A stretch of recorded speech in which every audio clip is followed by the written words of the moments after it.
Drutter here. Today is June 23rd, 2020, and it is the 100th day of my lockdown diary.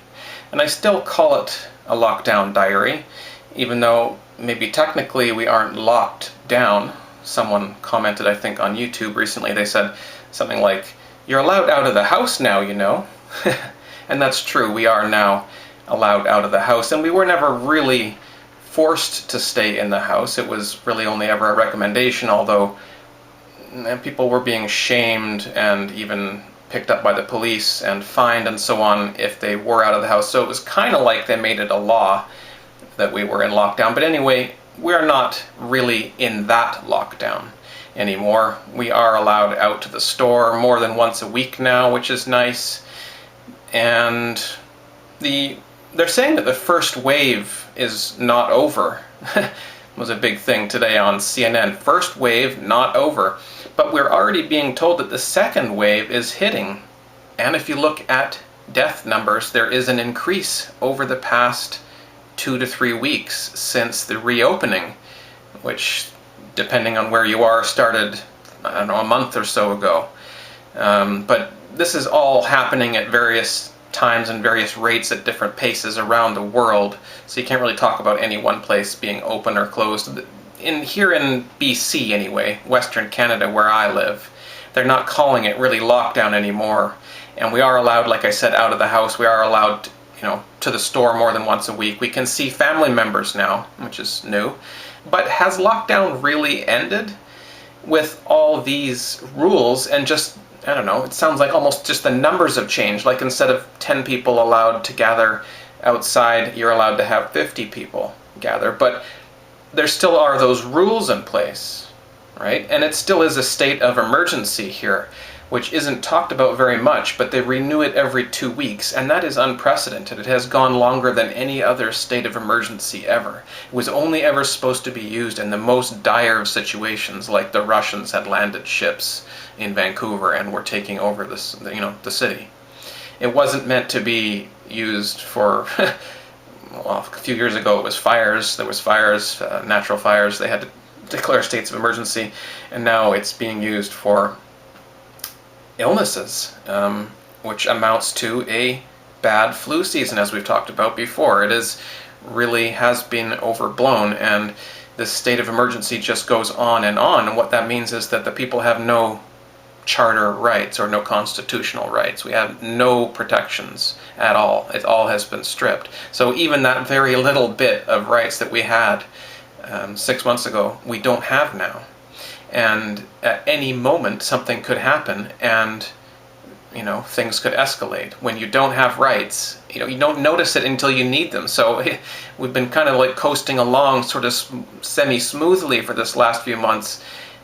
But if when it comes down to it and you don't have rights, that's a major issue. And I've talked before, we don't really have rights, because anything the government can grant you, they can take away. So the only rights you have are rights that you yourself announce and are willing to protect and exercise. And I've been saying that for a long time, but it has been made institutionalized. It has been made systemic now that there are no rights in Canada, and I think that is the case in most places now. That comes along with a state of emergency, and that's one reason why government likes to declare it. And no one can really challenge that, because in a state of emergency they have full power, so you can't say, you shouldn't be doing that.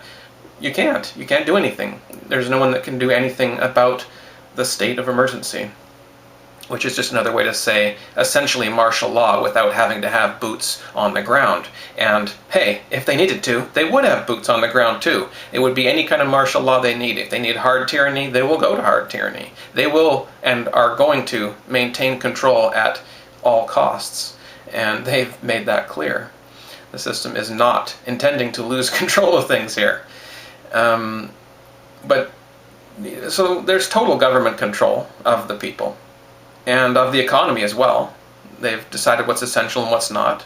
They're still sticking to that. They've opened up more things, but a lot still is not essential or has been, deemed that it has to stay closed. It's too dangerous right now. So we've got restricted gathering still, greatly restricted gathering. Still doing social distancing or social engineering, however you want to think of it. basically is what it is social engineering. None of that's gone away. All those plexiglass things hanging down and ridiculous stuff, still happening. The 10 people bubble, still happening. You're allowed 10 people now. I think it was a smaller bubble before. Now it's 10 people, depending on where you are. You can have larger bubbles. It's weird how they talk about it. They say, careful who you talk to. Be careful who you are talking to. They talk about this social distancing thing, this contact tracking thing. You have to now be alert of who you are talking to and consider that, because what if someone comes up to you, there's some, like a dirty, shabby looking person and says, hey, how are you going? Whatever. Don't talk to that person because, and don't stay close to that person within 2 meters. Run or get away from that person as soon as possible, basically is the message, because who knows, they might have COVID-19. And so careful who you talk to. It's like it's the new HIV is what it is. It's a new virus that they're basically saying we got to, wear protection, right? It's a mask instead of a condom now, but wear protection. And limit your partners. And go for regular testing. I laugh, but it's disturbing. And many non-essential businesses are dying. The essential businesses are scooping up all the money and scooping up the stimulus and scooping up all the business that there is out there right now, that the pent-up need. Those essential businesses are doing well, but the non-essential businesses have been crushed just by decree. And many people are not working. There's some people working, but many aren't. And movement is still restricted.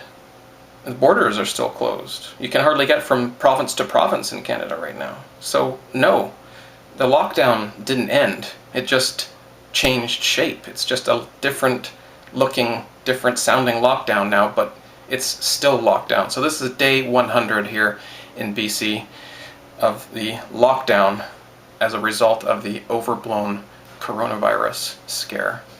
Thanks for listening. Talk to you soon, and stay well.